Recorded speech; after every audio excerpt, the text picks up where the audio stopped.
nós precisamos verdadeiramente refletir a glória de Deus em tudo que nós fazemos. Deixa eu te perguntar algo, vale a pena eu ser um pastorzão na igreja, falar muito bonito, mas a vizinha passar na porta da minha casa, eu moro em apartamento, então na porta do meu apartamento, e escutar eu gritando com a minha esposa? Vale a pena? Então, vale a pena eu me dedicar, né, ou o homem, a mulher, de repente a mulher, vamos usar esse exemplo, a mulher se dedicar tanto na igreja, ajudando, fazendo, envolve com, não sei se aqui nós usamos lá o chá para mulheres, né, nós não, elas, né, mas o chá para mulheres, e aí se envolve com isso, é encontro de mulheres, e não sei o que para mulheres, e o projeto disso, o projeto daquilo, e oração, tal, e de repente a mulher descuidar da casa. E aí entra uma vizinha, de repente, foi pegar algo lá e olha realmente tudo encardido, e fala, poxa, mas aquela igreja é um brinco, limpinha, mas a casa da irmã do jeito que está. Isso deixa de refletir a glória de Deus. Então, sabe, não é realmente, quando nós falamos de correção, jamais é se meter na vida da outra pessoa. Nós só vamos até onde a pessoa dá liberdade. Se essa pastora corrigiu a maneira de lavar roupa, é porque ela tem liberdade para fazer isso. Nós jamais vamos adentrar em áreas onde não foi nos dado liberdade para entrar. Eu penso muito na questão que eu falei de relacionamento, por exemplo, familiar. Nós, como discípulos de Cristo, precisamos refletir a glória de Cristo. Nossa igreja tem crescido, e aí aconteceu um fato muito interessante esses dias, porque, infelizmente ou felizmente, por um outro lado, nós não conseguimos mais abraçar todo mundo, a gente não consegue mais identificar todo mundo que está no culto. Antes nós conseguíamos. Como eu falei, por um lado, infelizmente, que pastor tem aquele negócio, puxa, eu quero ver, né, fulano tá aí, eu quero dar um abraço e tal. E por outro lado, eu fico feliz, por quê? Porque está crescendo. Né? Então, nós, há uns 2 meses atrás, começou a acontecer isso. Eu saindo de casa, eu ia entrar no carro, né, no estacionamento lá do nosso prédio, aí uma menininha falou assim, mãe, ó o pastor! Aí eu olhei, e a senhora estava entrando no carro, nem vi direito quem era, e a menininha também entrando e me deu um tchauzinho. E eu dei um tchauzinho para ela. Aí tá, passou uns dias, de novo. Ela falou assim, mãe, ó o pastor! Eu escutei, eu olhei, daí era uma moça, assim, ela entrando no carro, o esposo já estava dentro do carro. Ela falou, paz do Senhor, pastor, tudo bem? Eu falei, paz, tudo bem, entrei no carro. Cheguei em casa depois, né, voltei, cheguei em casa e falei, amor, nós temos uma vizinha aqui que é evangélica também. Né, além de fulano, que a gente já sabia e tal, tem mais uma aqui que é evangélica, tem uma menininha dela. Que menininha? Eu nunca vi menininha aqui no prédio. Falei, não, mas tem uma menininha aqui. Eu falei, e me chamou de pastor. Eu falei, então quer dizer que conhece, sabe que nós somos ali da Shalom. Eu falei, nossa, que legal.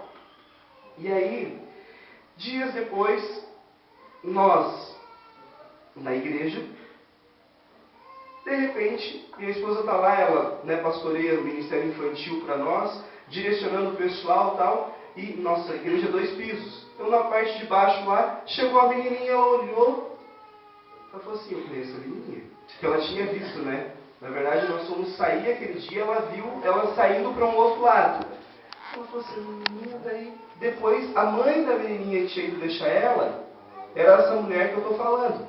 E a Flávia começou a conversar com ela, tal. Ela falou, não, pastor, eu estou vindo aqui já, está fazendo já 1 mês, né, 1 mês e pouco. Né? Realmente eu moro ali na parte de cima de vocês, tal. Nós nunca tínhamos visto elas antes no prédio. E na igreja, muito menos. Aí minha esposa, nossa, né, primeiro ela ficou assim, olha, me perdoa. Ela falou, não, eu sei que a igreja está crescendo. Aí depois, eu cheguei para ela e falei, você viu quem que está aí? Eu tinha visto ela, né? Ela falou, não, vi, já conversei. Daí eu conversei com ela também. Só que depois eu cheguei em casa, nós dois conversamos, e eu falei assim, imagina se nós dessemos mau testemunho no condomínio, sabe, naquilo que nós fazemos dia a dia em casa. E essa menina passasse todos os dias ali do lado, porque o nosso apartamento é térreo, então passasse do lado da nossa janela. Ouvisse briga, ouvisse discussão, ouvisse alguma coisa errada. Ou coisas que não convém a cristão fazer na nossa casa.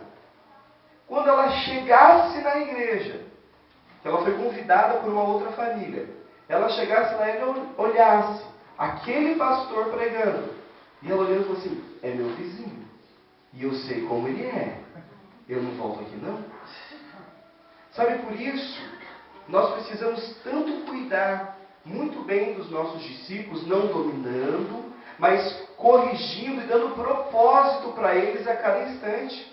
Entendendo em Deus, buscando em Deus qual é o propósito. Por exemplo, os homens que eu discipulo na igreja, hoje eu estou discipulando efetivamente 4 e tem um temporário que eu estou cuidando, né? Mas 4 efetivamente.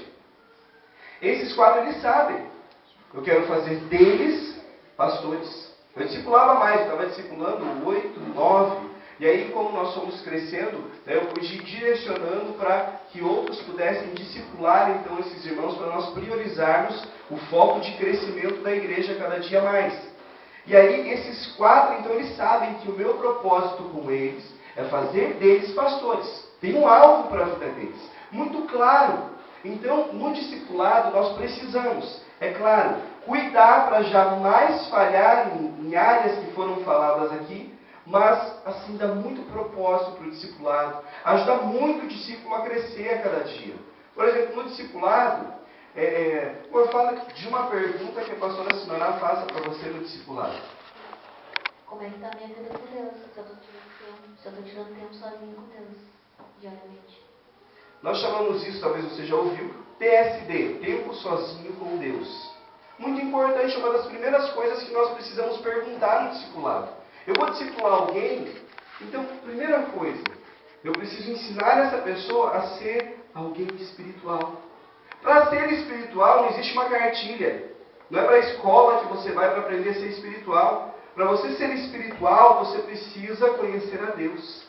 E para isso nós precisamos ter o nosso TSD, que isso é diariamente. Nós incentivamos muito esse TSD. É claro que, à medida que você vai crescendo, você tem tempo com Deus 1 hora, 1 hora e meia por dia. Né? Mas nós entendemos que e incentivamos os discípulos a começarem com 5 minutos, com 10 minutos, sabe, orando diante de Deus, lendo a palavra e também ouvindo a Deus. E tem muita gente que tem vida com Deus. Fala, não, eu oro o tempo todo. Fala, mas não deixa Deus falar com ele. Não medita na palavra.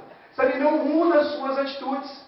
Então, como discipuladores, nós precisamos ensinar os nossos discípulos, com muito amor e carinho, que eles precisam ter vida com Deus. Sabe por quê? Porque se nós não tivermos vida com Deus, irmão, todo modelo de discipulado, tudo que nós falamos de céu vai cair por terra. Porque aí é mecânico, é administração só de igreja. E nós não podemos viver uma igreja administrativa simplesmente. É claro que existe um modelo para organizar a igreja, porém, sem óleo, nós vamos ser uma carroça barulhenta. Você lembra daquelas carroças? Talvez no interior ainda nós achamos algumas por aí. Aquelas com roda de ferro, né, que ela precisava ficar bem engraxada ao meio dela, com muito óleo ali, com muita graxa, para que ela pudesse fluir muito bem o andar, o cavalo puxando, ou o boi ali na frente puxando, e aquela carroça andando. Agora, à medida que falta o óleo, falta a lubrificação, vai travando a roda. Isso funciona com o carro também. Se faltar óleo no motor, o motor funde. Se faltar óleo nos rolamentos do carro, vai parar de funcionar. Assim é a vida cristã também. Nós precisamos cuidar para não faltar óleo na nossa vida. Presença de Deus. Efésios capítulo 5, versículo 18, fala que nós devemos, fala assim que nós não devemos nos embriagar com vinho, mas aí que há contenda, mas enchei-vos do Espírito Santo. Esse enchei-vos, ele tem algo muito particular, que é encher o tempo todo. O enchei-vos não é só encham-se do Espírito Santo, tipo, hoje acabou. Enchei-vos quer dizer, é continuamente, é diariamente. Lembra lá no Antigo Testamento, quando Deus estava providenciando maná para o povo? Lembra da cena do maná? Eu falo cena porque eu sou gosto de criar coisas e pintar coisas na minha mente. Então, quando eu falo, né, do maná, eu fico pensando como era, como Deus fez, como o povo ia colher. E a palavra era assim: Deus dava o maná, mas o povo precisava fazer o quê? Sair da sua tenda, pegar o seu bocado, aquilo que era para